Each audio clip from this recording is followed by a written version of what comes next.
Wow, do we have a fantastic episode for you guys today. We got to sit down and ask some amazing questions and just had some really great dialogue with our now councilman and mayoral candidate, Randy Bruce. So enjoy.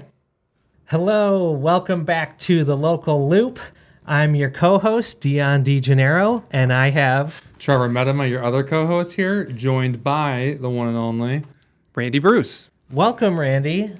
We are really excited to have you here. We have Randy on the show today because we are starting a new series where we are going to be interviewing candidates for local office to make sure that our listeners and future listeners can be as informed as possible when making their decisions in the upcoming election. Randy, when is the upcoming election? It's on November 4th. Tuesday, November 4th is when the city council and mayor elections are being held. Great. And early voting is starting. Does the city have early voting for this election? Okay, good. 9 days of early voting prior to the election, and absentee ballots have already gone out. So if you've already requested one, you should be getting one soon. If not, you can still request one. I think up until the day you're voting, you can go into the city clerk's office and get a ballot and fill it out there. Yeah. And I actually did get my absentee ballot already, so they got it out very quickly.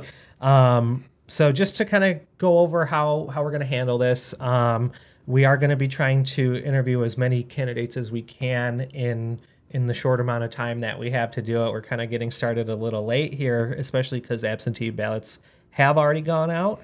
But our goal with doing stuff like this is to inform and not ambush anyone. If we ask you a question and you don't have the numbers handy, like that's totally fine. We may post some follow-ups in the show notes and that kind of thing. So if there's anything that you want to provide to help clarify any positions you have, let us know, and we'll be sure to include that in the show notes. We are going to be giving every candidate the same questions in a similar amount of time, just to keep it as objective and fair as possible. Anything you want to say before we start? You want to give your quick bio and introduce yourself before we get to the questions? Absolutely.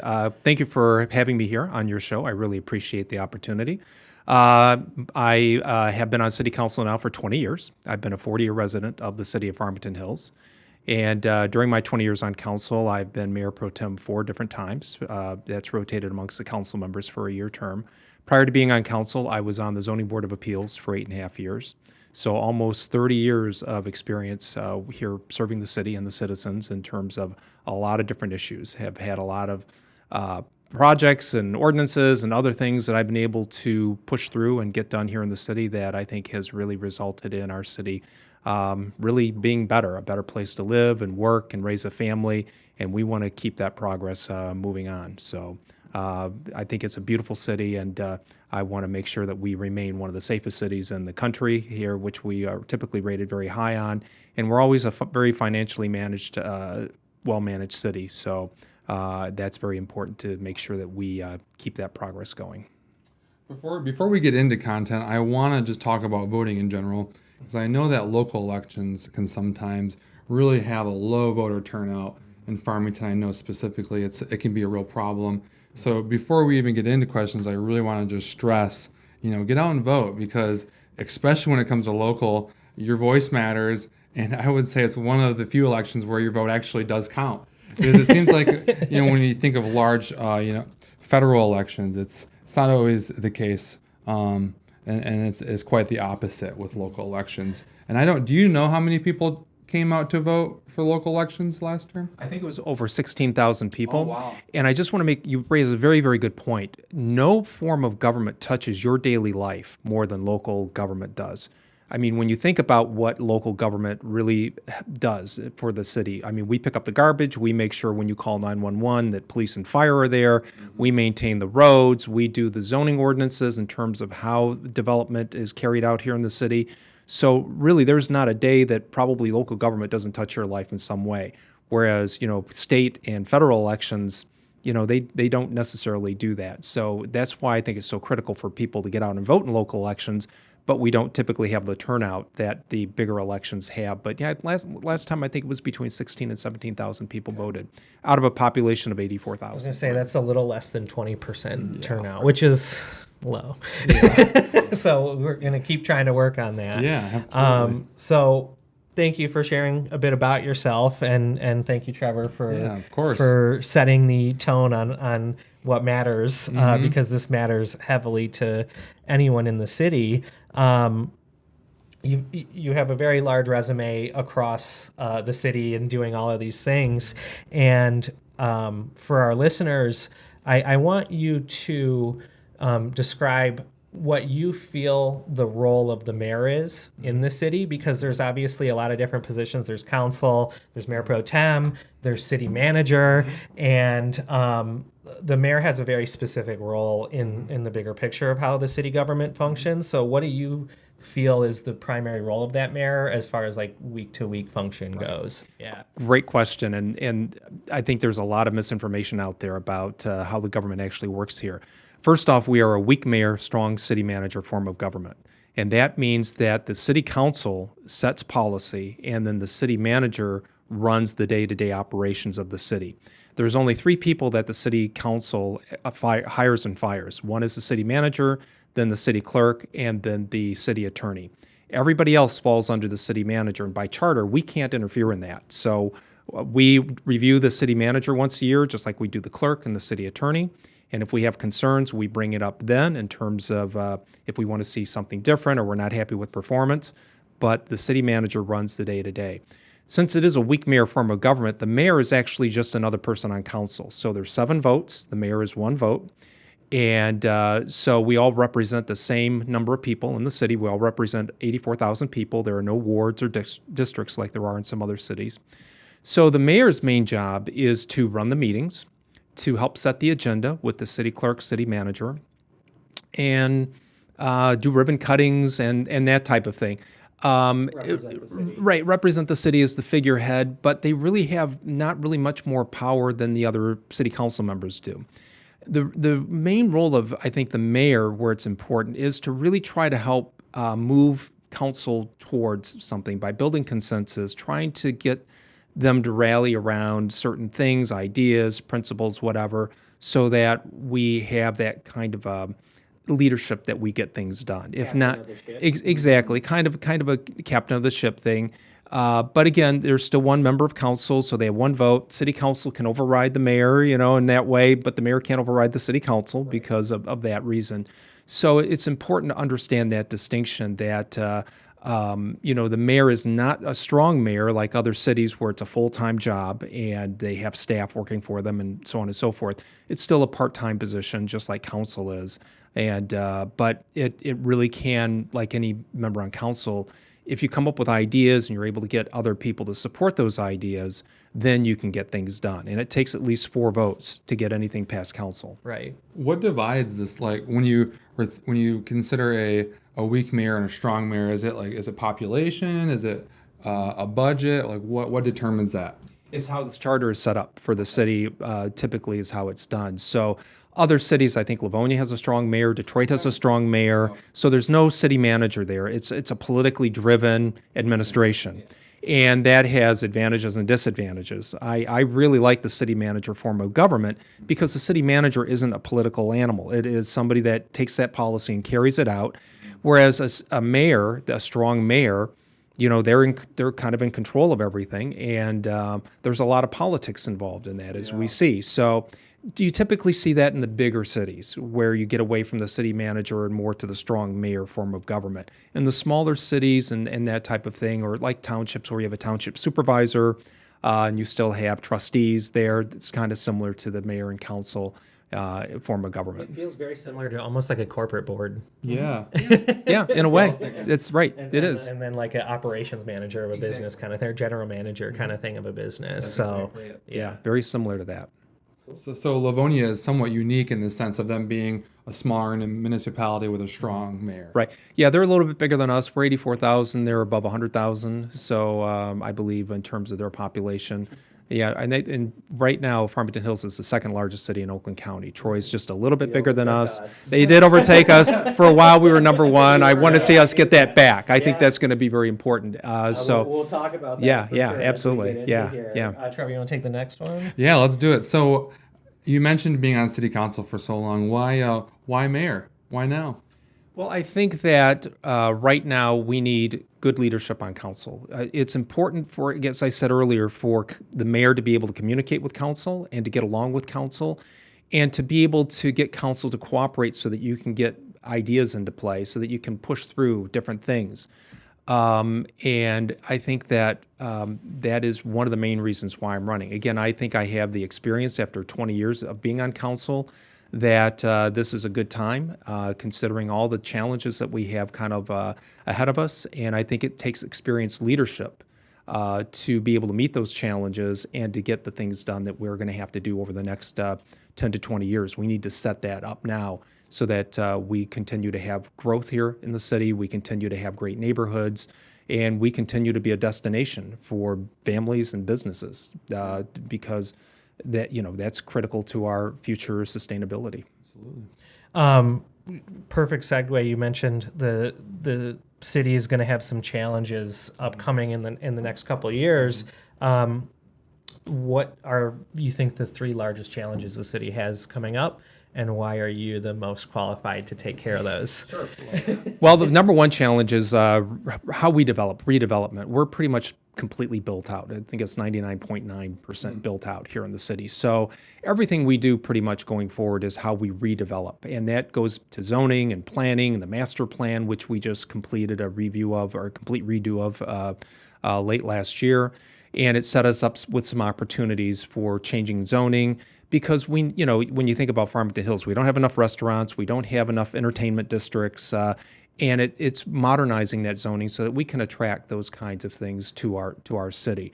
So redevelopment, making sure that we protect our neighborhoods, that we don't allow inappropriate development into our neighborhoods that will damage them, because people want good, safe neighborhoods where they can enjoy their home, their property, in a good way, and not have noise and other types of business intrude on those on their neighborhoods.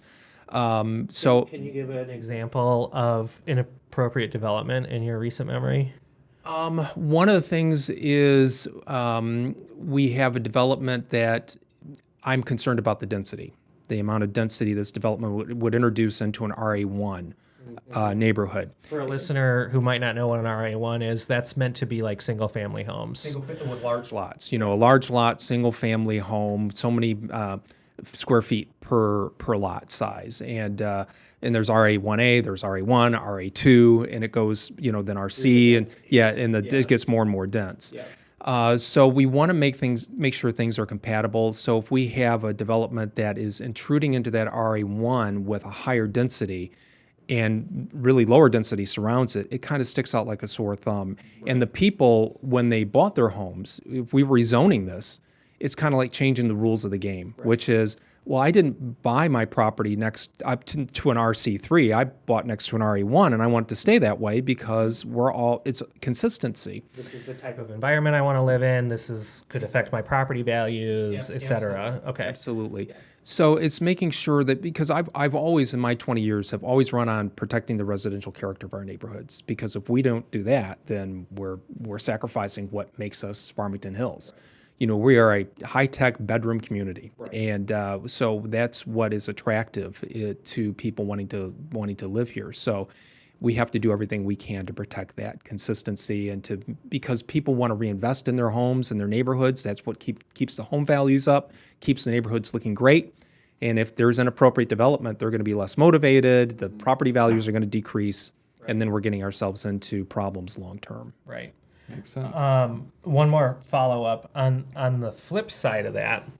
Mm-hmm. You are spot on. It's a bedroom neighborhood. Mm-hmm. Actually, our previous episode, we talked about redeveloping Farmington Hills, mm-hmm, specifically. And one thing we discussed is the city of Farmington Hills was designed at a time when you kind of compartmentalized different districts, we'll call them, or zones, right? Yes. You have RA1, and then you've got B1, C1. I forgot what the industrial zoning's called. OS. OS. And so the layout and design of Farmington Hills is a little antiquated in terms of modern city planning, and also what the modern homeowner is looking for as well, and that ties into what you're saying with redevelopment. Absolutely. There's young families and seniors want what they really like are walkable areas, walkable districts where they can walk to a supermarket, they can walk to a restaurant, they can walk to a movie theater, they can walk to other entertainment venues or other places that they need. Farmington Hills, the last time I checked, there's a rating that rates communities on walkability, and we were near the bottom in terms of walkability. Shocker. Right. I mean, but we were that old suburban layout thing from the 50s and 60s and 70s, and that was what everybody was moving to back then. But it doesn't serve us well now, and that's why we have to change our zoning and planning so that we can develop these districts that does add more walkability to certain areas, so that, again, it attracts those people and it helps seniors age in place. One of the things that I want to make sure is that if seniors don't want to move from their home, then they shouldn't have to, so that they have those services and amenities available to them close by, so they don't always have to get in their car and drive a long way away. There's something really close by, and if they can walk to it, even better. So, we're looking at areas where maybe we can start being more creative with our zoning, especially based on the new master plan, changing zoning ordinances. I'll give you an example. For years, I really didn't like the fact that if somebody wanted a liquor license in our city, they had to have a kitchen in their facility. So typically that only went to restaurants. We were finally able to remove the kitchen requirement for somebody to get a liquor license, and now we have somebody opening up the first cigar bar in our city. It's a really high-end cigar bar. It'll be beautiful. Even if you don't smoke, just appreciate that we're getting this into the city, because it is an amenity to some people, for sure. So what I'd love to see is a jazz club. I really love music. I love jazz. And other cities have these. You go to Chicago, there's tons of jazz clubs, which makes it a great city. I'd love to see that here in our city. And so now that we've removed that requirement, it makes it easier. So somebody doesn't have to put in a $300,000 or $400,000 kitchen to get a license. It's already hard enough to run a sustainable music club business, and honestly, the way that you do make it sustainable is through alcohol sales. So that's really I think that's forward thinking and smart. Since we're talking about things we would love, what I feel like public transportation is really making a comeback. It's crazy. You get older and you realize the effect that the big three played on the Metro Detroit area. Yes. Do you ever see light rail coming back to just not to say Farmington Hills in general, because that's such a question that I don't even think it's relevant, but just in general to communities outside of, let's say, Detroit, to Detroit. Do you ever see that making a comeback? What? I don't know. I really hope it does. That's hard to predict. I mean, I've traveled all over a lot of the world, and I think of Japan. I love Japan because of their rail system. They have the Shinkansen, the high-speed trains that you can traverse the country in no time at all, and they are amazing. Go to Europe. You can travel by train and electric bus or whatever almost anywhere. It's very easy to get around, and the subways that they have, even in this country, other cities have subway systems. And I would love to see us have better mass transit. We only have the bus system here, and it's not efficient. It's sometimes not well connected or coordinated. It's such a big area for them to cover. It is. And they constantly struggle with funding and so on and so forth. And there used to be the opt-in and opt-out, which was a mess, and I was never for that. I'm very much for mass transit. I mean, I've seen what it does with other communities and how it really has great economic impact, and makes it easy for people to get around to their jobs or their doctors. I think about how seniors could use it, young families, whatever, could really utilize better mass transit if we had it. So I would. This is the traffic problem. It does. Which is like everyone's biggest problem is like traffic, and yet they're like, well, I'm not going to use mass transit. I'm going to keep my car. And it's like, well, you understand that if other people use mass transit, there's going to be less traffic, and it'll make using your car way nicer and way easier, and it'll lower your commute times. No matter how wide you make a road, it fills up immediately. And there's so many. Never make it wide enough or big enough, because there's thousands of studies that show that. So it's really thinking differently, and that I think is mass transit and reducing the amount of individual cars on the road. It's a mix. I don't think just one system fits anything. It's always a mix of different approaches. And so, yeah, I see, subway, light rail, trains, whatever it takes, electric car, autonomous cars. Great. Okay. But we need to really start looking at this. This is a state and federal issue. But I'm very much in support if there was ever an opportunity for light rail in our state. They've talked about, we have one from Detroit to Ann Arbor, but better, more high-speed, trains from there to Chicago as well. And, the problem is it's building railroad tracks that are dedicated only to passenger service. Don't have to share with freight lines or private other companies. That's right. It tears them up. If you want high-speed train, you can't share it with freight trains. You've got to be just a dedicated line, and that's what other countries have. And because of that, they have much higher speeds on their trains, and you can get anywhere in no time. Reduce costs, less maintenance, that kind of stuff. Yeah. We did kind of diverge a little bit, but is there? You gave us one big problem you think is affecting Farmington Hills. Do you have any others that you'd like to add before we move on? Well, we have our financial challenges right now because of the hawk. There is a deficit in our special services budget. We used to have about a $2.5 million budget that we'd cover out of the general fund. That was fine. We would budget that in, and because of what special services provide, we're willing to spend that money for the community. It really adds a layer of just great things for our city that again attracts people here. But when the hawk opened, the operating costs weren't really looked at as carefully as I think they should have been back then. And it cost more to build the hawk than we had planned. And with the operating costs, it now shot us up to about a $6.5 million deficit. And we've been working with an external company to look at how can we begin to close that deficit again and get it back closer to that $2.5 million. And we're, looking at different ways and so on and so forth, especially because we want to build probably a new senior activity center to replace the Costick Center. Have you guys heard about this issue? No, never heard of it. No. So, that's my goal. My idea is to build a new Costick Center. There's some options as to where we could build it. But I think that we have I didn't realize you would even consider relocating it. Well, I'm not necessarily considering relocating it necessarily. What I'm looking at is we have three possibilities that are out there where a new senior center could be. In front of the old Costick Center at Oakland County Community College on their grounds, or building a new facility on the Hawk grounds. For me, it's going to be an issue of data. What do the numbers show would be building this building, which is probably going to be at least $25 million, and then operating it out 10, 20 years. What are the costs combined for that? And if it's the Costick Center, which I would think it probably is, that's probably then where it should go. If it's the Hawk, then that maybe is where it's going to go. But right now, I haven't seen anything that says the Costick Center wouldn't be the best place to build it.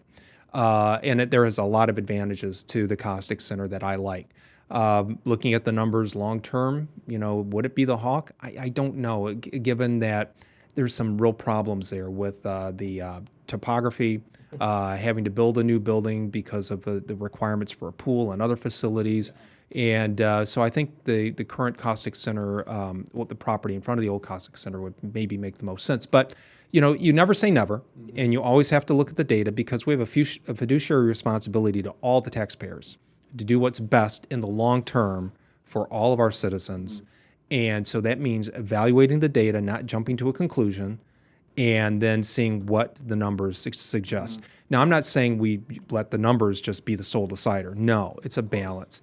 If the Costick Center is somewhat a little bit more expensive than the Hawk, I still probably want to put it there because that's where a lot of the seniors wanted to go. Now, if it's significantly cheaper to build a new building at the Hawk and then operate it there because of efficiencies with our other programming, then that is what maybe makes the decision. But, so it's got to be that balance between what the numbers indicate and what the people want. And believe me, we need to replace that Costick Center. It's falling apart. I mean, we are literally holding it together, I think, in some places with duct tape and baling wire. The infrastructure's failing. You have to dig up feet of cement to get to the piping that's breaking, and the pool, when it breaks, you have to fabricate the parts because it's so old you can't find the parts. It's got old systems. It's ridiculous. So my pledge is I would not want that Costick Center to close one day before the new one opens. I was Yeah. Specifically about maintaining those core services during figuring out what we're doing here. Yeah. Okay. We have to maintain that center. That center is so important to our seniors, so important to our seniors. And there's so many seniors that use it, and it has great programming, and it has our Meals on Wheels kitchen, which, is critical to our community. So we're not going to shut that down. We're not going to move people out of there until we have a new senior activity center. I don't know what it might be called, but a new senior activity center. It has all of those amenities, and that is my goal. Again, I'm one of 4 votes, or one of 7 votes, I should say, and you need 4 votes to do anything. So that's why you can never promise something, but I can, say what my goals are, what my vision is for this, and that's what I'd like to see happen. I was actually just at a Chamber of Commerce event that was at Rose Living Center, and obviously for people who don't know, the Rose Living Center is a brand new facility. They built it just behind the now Costick Center, and I almost for some reason assumed, I'm like, maybe they have something to do with some Costick, some money going into it. Is that an option being looked at? Even is there talks about it, or is that completely out of it? No, I think they're interested in buying the old Costick Center land, tearing down that old center and building something there that would add to that. So I think there's a great deal of interest to that site. And then that could help us, with money coming in from that to build the new. I was going to ask, what type of funding you would be amenable to, given the challenges of building a $25 million building. If you were considering fully publicly funding it, going like a hybrid public-private partnership, or fully private, because and then ultimately like public funding, if you do go that route, or would you ever consider doing like a tax increase or a millage increase to help fund that? Tax increase is my least favorite option. Right, of course, of course. No, I don't want to say let's tax the seniors so that we can build them a new center when they're already, many of them, struggle and fixed incomes. So, and I don't want to pay more in taxes if I don't have to, obviously. So look, we have a healthy fund balance, and we can utilize some of that fund balance money to help build that center. There may be money coming in from the sale of the land. There could be maybe where we bond out some of that cost as well. There may be I was talking to somebody today about an idea of creating a small DDA, a senior DDA for the area, and recapturing the tax increases there to help fund that as well. So there's a lot of different things, public-private partnership, naming rights. I don't know. There's all of those avenues that we can't rule out any of them.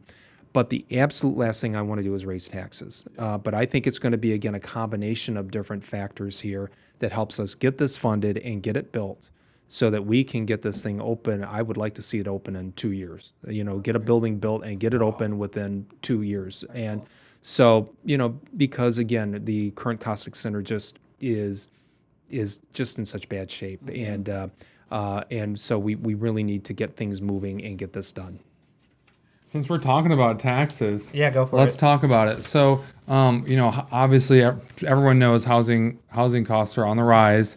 To buy a house in Farmington Hills, you're not typically getting anything that's a single-family home under $300,000, and even $300,000 I think is an extreme stretch. You're more like $350,000, closer to $400,000. Is there anything that you see to be done to help kind of fight that cost? Because associated with high cost of living, the taxes are expensive. I'm a Farmington resident, not a Farmington Hills resident. Pretty close. Your taxes are more than us. They are more than you guys'. And we were just talking about that. We were, yeah. Our millage is actually higher than Birmingham, which is fascinating. Obviously, our values are not. So our taxes, dollar for dollar, are significantly less because, I don't think there's very few $1 million homes in Farmington, if any. Right. But when you factor in both the cost for a home in 2025 as well as 2025 taxes, especially for a new uncapped resident, you're talking $500, $600, $700 just in taxes a month. Right. Here's the thing about taxes that I think is very important for people to understand. When they pay their tax bill to the city of Farmington Hills, we only get 35% of that. We collect it for the other agencies, such as the state and the county and the schools system. And then that money's distributed. So we get about 35 cents for every dollar paid in taxes to the city of Farmington Hills. Yeah, The rest goes mostly to the school district and some to OCC and maybe a little bit to the state. So, so it's Farmington Hills. If you look at where we're at to all the other Oakland County cities, we're still in just below the middle of the pack in terms of, and that we also offer things that cities above us may not offer, like garbage pickup and other amenities that they don't have, and they're paying higher taxes, and yet we're paying the lower tax and we have more amenities. And a ton of special services. That's right. And parks and all sorts of stuff. Absolutely. So we are a very efficiently run city, and our budget wins awards every year. It's been for like the last 40 years or something. It's crazy. And we just won another award just a couple of days ago. So so it's a challenge. We do, and the thing is also that I think is important to know, about 40% of our residents here are renters in the city of Farmington Hills. So we have a lot of apartment complexes. We have a lot of rental homes. And so, we have a wide range of housing available, from multi-million-dollar homes to very small homes throughout the city. So we do have a wide range of homes that are available, as well as a wide range of apartments. I really think you can find almost anything at any price level in Farmington Hills. I mean, it really is very diversified in terms of our housing stock. But, again, we're 99.9% built out, and the only development in terms of new homes that we're getting are these tiny little, infill developments. And I was just at the grand opening, or the groundbreaking yesterday, for 19 homes on Farmington Road, just south of 9 Mile. It'll be Windmill, and it'll be a nice development. This is really what we're left with, is just these small developments that are popping up here and there, but not many more of those because of how already built out we are. Yeah, that's actually a fantastic answer, because you're right. Literally on 12 Mile in Orchard Lake, you can buy a one-bedroom condo, I should say, for $100,000, and right across the road you can get a $400,000 house. That's right. That's absolutely true. Yeah, we have houses that go well into the multi-million, as well. So if you're lucky enough that you can afford that, that's great. We have, I think, a very good selection of housing stock in the city. And, we have to make sure that the city does what we can do to support homeowners, so that we provide the good roads and the public safety and everything that makes them want to stay here and reinvest in those homes, because that's what's going to be critical. I agree 1,000%. And I love that you brought up the diversity of the housing supply, but we do have a shortage of housing. And so what do you feel is like the mayor's responsibility to address that? Like, what can a mayor do to help address that? I think, again, since we have a weak mayor, strong city manager form of government, it's a very, I think you're looking really at more county, state, and federal approaches to this. When you say affordable housing or lack of housing, you're right. I mean, we don't have enough. The question is, where would we put it? What would we do? And one of the things that people, whenever a development comes along, you hear a lot of people say, why don't you preserve more green space, and why don't you put in more parks? Sorry. Parks, yes. I'm absolutely one of those people. And I hear it every time I see new development coming in. People are like, well, I'd rather have a park here than more homes, or, whatever. And there's, I understand that. I mean, I'd love if we could, have more park system in the city, but, but we don't really have anything available. And so that's where our hands are kind of tied, is, we're just completely grown. We're an older city, and so if something comes along where there's a big tract of land all of a sudden available, I really don't know where that would be, or how we'd really even approach that. Well, and it kind of ties back to the redevelopment aspect that you mentioned earlier in the episode. I know the city. I live right around 12 in Farmington. And I cannot tell you how sick I am of looking at empty parking lots across from my neighborhood. And, the buildings do have some tenants, but the usage of that space is so underutilized. Right. And it is ripe for redevelopment, multi-use, retail with housing above it. I don't want to compare to other cities, but like, you could build a fountain walk right there and create a downtown Farmington Hills. Well, that's what we're looking at, and that's why we wanted to redo the master plan and make sure our zoning's more modern. We have some office buildings, and there's already been interest in converting them to housing, apartments, condos, that kind of thing, which I'm in support of doing. building out in front of those office buildings because, as you know, a lot of people don't work in offices anymore. Yes, exactly. So that we're reducing down the size of our, this large amount of exactly. We have a lot of that, especially along 12 Mile between Drake and Hart. Lots, Yes. in case people don't know about that. Yeah. But as you see, there's this new JST development going in on 12 Mile. It's a Japanese. Oh, it is amazing. So cool. Amazing. So I'd love to get in there. It is built into the ground, into the forest. They took the trees, and what they made the furniture out of was the trees that they did have to cut down. gosh. They tried to preserve everything. There are areas in the building where animals can cross through. So yes, it is amazing. If you get a chance to ever go in there, they have done things that I just can't even imagine a business doing. Thatched roofs that only 2 people in the world do anymore, and it's a beautiful development. It's very, just melds with the earth around it, with the forest and the ground and everything. It's just amazing what they're doing. So, so there's no big parking lots or anything, and that's a great way of thinking. But There's probably a middle ground there. yes, there is. Because this is not affordable. Yeah, it's not affordable. It's very expensive. That's a company that if, privately owned and they can spend whatever they want to spend, they don't have to worry about a board of directors. Yeah. Most companies do. And so we want to be able to start seeing what we can do to convert some of those lots, some of those buildings, again, create maybe some entertainment areas because of the new master plan and the zoning ordinances that we want to continue to work on. So it takes some vision. It takes looking at things a little bit differently than we've done before, really over the last 40 years that the city's been in existence. And so we have our challenges that way, but I think it's a great opportunity to do something new and different and really just keep helping our city really shine. I know we're literally right next door to that. We have the newly vacant Mercedes-Benz Yeah. headquarters. Yeah. I'm not happy about that. Yeah. Yeah. Do you feel so? Me either. Especially think many are. because I use those fields all the time as soccer fields, Used all to. the time. Used to, and then for it to switch over to private land and within a couple of years be gone, it was a pretty big disappointment. What do you feel a mayor can do about something like that? Previous mayors have made sure they keep in contact with our business community.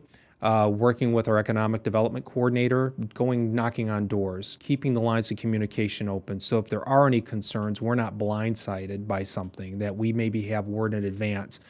I would have loved the opportunity to go talk to the Mercedes-Benz people, either down in Atlanta or here, wherever, because they built this building. They just opened it a few years ago. It's an incredible building on the inside. And they built it here to be close to the automobile industry because that's what they're in. So I think there maybe was an opportunity that if we had done things maybe a little bit differently, that we could have maybe have changed their minds. I think it would have been great to have the opportunity to try to do that. So the city was I was just blindsided going to by ask. that. Yeah. Yeah, we were, and I wish that we weren't. Right. And I think, again, previous mayors have had, I think, great communication with the business community. Because of being the figurehead, they can go out and knock doors. It seems like that's kind of what the role is designed to be. Exactly. So I was very disappointed that we all seem to be very blindsided. I heard about it through the news. That's not good. Yeah. So that's not something that we would typically, how information would get to us. Right. Are there any talks or negotiations in a new headquarters maybe moving into there, or is it pretty much just sitting right now? It's still being used by Mercedes. They're not out yet. Okay. They have a pull-out strategy from there over a period of months or Gotcha. even quarters. Yeah. So, I don't know if there are any discussions currently. Sometimes those are very, secretive, so I'm not aware of anything yet. I'm hoping that if, the day they move out, the next day somebody moves in. Wouldn't that be awesome?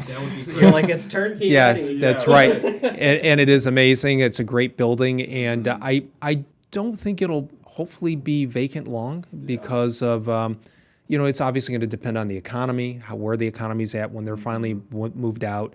And just the auto industry, everything is a changing environment now. People aren't using office buildings as much, or they're not going to the office quite as much as they used to, obviously. So things are a little bit different, but I'm hoping that we get somebody in there and that building is maintained. Awesome. Deon? Yeah, I mean, I want to go back. I'm going to go back slightly to when you talked about inappropriate use, and because like basically this conversation has trended towards redevelopment pretty much the whole time, and I think that's because it's a topic that Trevor and I are really passionate about. So let's say a developer comes in and has a controversial proposal for use or a PUD. That never happens. It never happens. You're never at city council meetings till 2 a.m. Oh man. So when a divisive land use item does come to the council or the mayor, and let's say you are the mayor, you're good. You are the mayor.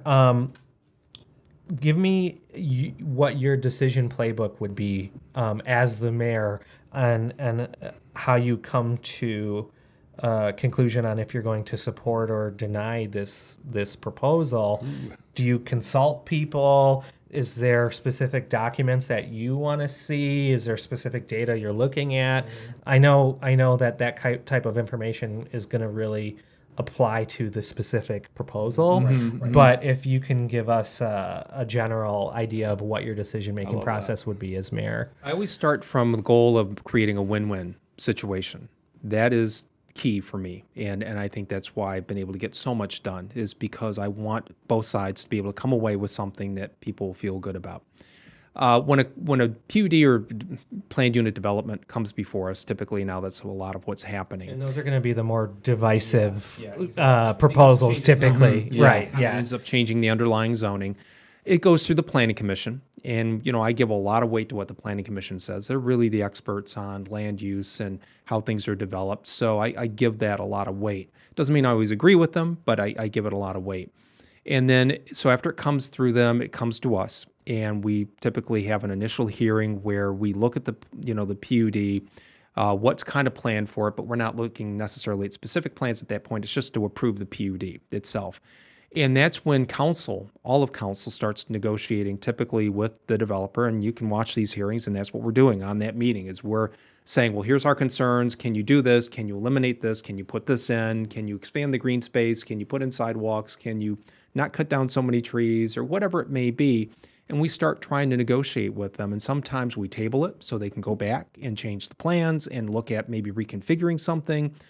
And so our planning department's talking with them, city manager's talking with them. We're going over the plans, and we're talking amongst ourselves as well as with the developer and the proponents. So there's a lot of negotiation that's going on there, because we don't want to just say no right off the bat. I mean, that's not reasonable. Counterproductive. It's absolutely, we want development. So it's like, all right, if it's not meeting the density standards for me, what would be a good density for this project, or what would be something that would make me say yes for this project, that what my concerns are.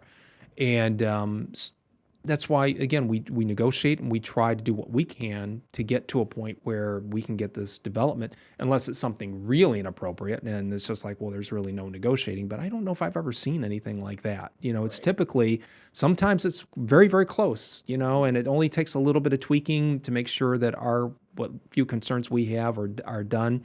And sometimes it's quite a distance. We just finalized the old Sarah Fisher property to be developed, and that was, yes, we've been working on that for years, and this plan was beautiful. I loved it. We only made one change, to kind of remove an entrance and exit because it was too much, and and they were fine with that, and so it was a beautiful plan, and we finally approved it, and I'm really excited about getting those homes developed there. I think it'll really help that corner of the city and cleans it up. Absolutely, absolutely. So it's like, bring your ideas to us. Let's talk about it. Let's see what we can do to make it a win-win and get this development going, as long as we maintain the character of our neighborhoods and it's nothing, too weird or bizarre. Let's bring it in here, and because I want that development. I want to keep increasing the tax base of our city, and it usually provides either more homes or more business for our residents, for them to just have a better lifestyle here in the city. That's a good answer. I'm going to put you on the spot with a hypothetical situation, Okay. comparing, and it stems from something that is currently happening. I don't know if you heard about what is going on in Southfield with regards to zoning and totally legal use of a business next to a daycare, but there was a gun shop going in next to a daycare in Southfield. I want to say it was on like 10 and Evergreen, and the zoning, as far as I could tell from doing a very shallow dive into it, like it's allowed to go there, but residents aren't happy. Sure. The school's not happy. I think there's a couple daycares nearby actually to that. How would you go about addressing that from a city perspective? Yeah. You know, I right on the face of it, it doesn't sound like a good idea. Right. But I don't know all the factors underneath that. The difficulty is if you have to be very careful if you're denying a business to move into something or develop a piece of property, how it's zoned. If they're meeting all the zoning requirements and you deny that zoning or that development, you can be sued and you can lose millions of dollars in that lawsuit. So, the city could be. Yeah. It would be considered a takings. So you have to be very, very careful that you're not interfering with somebody's right to develop their property the way they want to develop it. If that landlord has that property available and it is zoned for a certain business, it's really difficult for the city to get involved in it. That's a private issue, and so it can be really difficult. I mean, obviously the daycare is a private business too. Right. You know? Right. So if they don't like maybe what's next to them, they might have to move. I mean, so you've got two private businesses that if they're not happy with one another, that may be an issue between the two of them and not necessarily for the city. Right, so, it really depends on all the factors, and it's not just one way to settle that. Yeah, it's not hard for one situation to muddy the waters. Right, exactly. I feel like I have one in the chamber. Go for it. Yeah, go ahead. So, Oakland County is going to be taking over Heritage Park. Parts of it. What's thank you for that clarification. Which actually plays into the question: what's going to change for us? Well, I think you're going to see better amenities, more renovations. It'll be branded as Oakland Oaks. Or no, I'm sorry, Heritage Oaks. I'm sorry, Heritage Oaks. So, Heritage Oaks.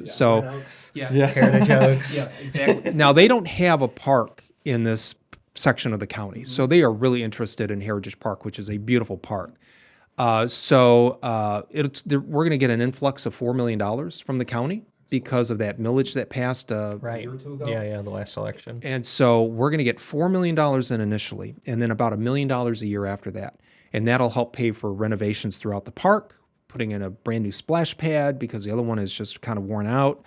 In the same place, just renovating it and making it better, more zero entry, better for people with disabilities, renovating the buildings, adding maybe more amenities there. So it's going to be a great thing. It's not where they're taking over and they're going to just, run the place. I mean, it's a cooperative effort. We've signed a lease, and it's going to be definitely a co-management situation. And so I think it'll be really good for the citizens, not only in our city, but in Oakland County that can come here and use that park. And I think it'll be beautiful. It's a destination. I'm a birder, and it is literally it's like one of the best birding spots in Southeast Michigan. Okay. And so it is a destination for outdoors people. Yes. So cool. Good. Yeah, I think you'll see even better things. I really do. We wouldn't have done this without making sure that we dotted every I and crossed every T in the contract, because I love the park. I go there. We take walks through there, and it's it's a beautiful place. So I want to make sure that what we're doing is something that benefits everybody and protects the park and protects to make sure that nobody ends up doing anything that our citizens wouldn't want to be seen, done there. It's good to know. I love it. What, out of curiosity, if you know this off the top of your head, so city is getting $4 million a year after that. What percentage of that is compared to the total amount that the city puts in? So what's the city budget for Heritage on year I think basis? that's a difficult question. Right, 'cause it's it all- kind of comes out of different buckets Yeah. and every depending upon what's going on there, capital improvements and other things. So yeah, that would take a lot of adding up to try to I know that's why I don't have the number either. I reviewed the budget last week after, or whenever you guys put it out after the last meeting, but I was like, I don't know the answer to that off the top of my head. Right. And circling back to heritage in general, I know that like this is a surprisingly dividing issue, but allowing dogs in the park, which, like, full disclosure, like, I'm not for that because I do feel like it's supposed to be a nature preserve, and that kind of defeats the purpose of being a nature preserve. But that does show there is demand for more of that. Yes. I know we have one dog park, but it's not. It's on one side of town, Yes. and Farmington Hills is big. Yes, it is. Would you ever consider plans for opening up, either introducing dogs to heritage or utilizing another park like Woodland Hills, for example, for something like that? Yeah, we opened up one park. I forget the name of it. 2 dogs on a limited basis already. I'm not in favor of dogs being in heritage or woodlands because, as you said, they are very much nature parks, and dogs are disruptive to the nature. When I go in there, I want to see the deer. I want to see the other animals. I want to hear the birds. And when you introduce dogs, I love dogs. They're predators at the end of the day. Yeah. I love dogs. I have 3 rescue dogs, and I've always had dogs. I love them to death. I can't imagine not having dogs. So please don't think I'm anti-dog. I am not. Same. You won't find a bigger dog person than me. So, but I would not be in favor of putting dogs in Heritage Park because a lot of people don't clean up after their dogs. They're not as careful. They let them off leash, and you don't want to do that either. So there's a lot of drawbacks. We do have the dog park. I worked very hard to get that dog park established back around, 2005, 6, 7, somewhere in there. And, if another yeah, exactly. If another opportunity came up, I don't know if that would be, we would want to add another dog park. I mean, now there's the big dog park out in Wixom, I think it is, and it's just off of 96. So, people can also go there, and I've gone there many times too. Yes. So I've gone there many times. They have a small dog and a big dog. Huge. It's a huge dog Interesting. park. It's very, very That's where big. my golf league's at, and I just saw. I didn't even realize they had a dog park, and it's like half the park. So from the west side of the city, it doesn't take more than probably 10 minutes to get there. Yeah, it's 15 minutes. right down the freeway and just close to the exit, so you're there. But so yeah, we do have the dog park. And we are, we did look at opening up the one park to dogs on a, limited basis to see how that worked out. Yeah. But the other parks, I just don't feel that they would be a good fit. Right. It's so true. And people really do not pick up after their dogs. No, they don't. And I am the first one to air their grievances because, listen, if I see a pile in my yard, it's going right on the sidewalk. Like, I will put it out there. And it's a city ordinance for you to clean up after your dog, and so, and people don't. Well, citizens arrest. Then. I think that we got through a lot of what we wanted to get I think through, it was a great Trevor. episode. This was a great episode. Yeah, and thank you. Was there anything else you wanted to add that we great didn't question. get to say or you want to put out there before we kind of wrap it up? No, I mean, other than, I think it's very important to pick somebody as mayor who has the experience and the knowledge and the accomplishments. Because as we say in my field, I'm a clinical neuropsychologist and board certified rehab psychologist. Past behavior predicts future behavior very, very well. So if you look at my record, I think that'll show you what I've been able to do, and I plan on carrying through with that. And I would love the opportunity to do that. Being on council, being mayor is a privilege. And, you have to earn the citizens' votes, which is what you should do. And so I'm hoping that when people look at my record, they can, see the accomplishments, and I would love to be able to earn their vote. If people want to know a little bit more about you, where should they go to find that out? I have a website, randybruceformayor.com, and then I'm also on Facebook, Randy Bruce for Mayor, and so they can get a lot more information from those, especially the website, which is, quite extensive. Are you open to direct contact from voters as well? Yeah, my phone number is on the mailers that we're sending out, and it's on the website. So that's my personal cell. If look people at that call, right there. yeah, Right it gets there. right That's to my cell awesome. phone, Double and I've them up. and I've taken many calls from people, and you know what? I love doing that because I love it when people are becoming informed voters. You know, not just voting on name recognition, but no, I want to talk to this person. I want to get some more information. You know, going to the website, calling me. I think that's great. You know, Understand your position, right? yeah. Exactly. How many times can you actually call a candidate Very for office? rarely. Very Yeah. rarely. Yeah. So I think that's a great opportunity for people to learn about the race and me and whatever. So I encourage that, and I think it's great when people do it. How many people have called you just out of curiosity? Oh, in the last couple days, probably about 8 to 10 people.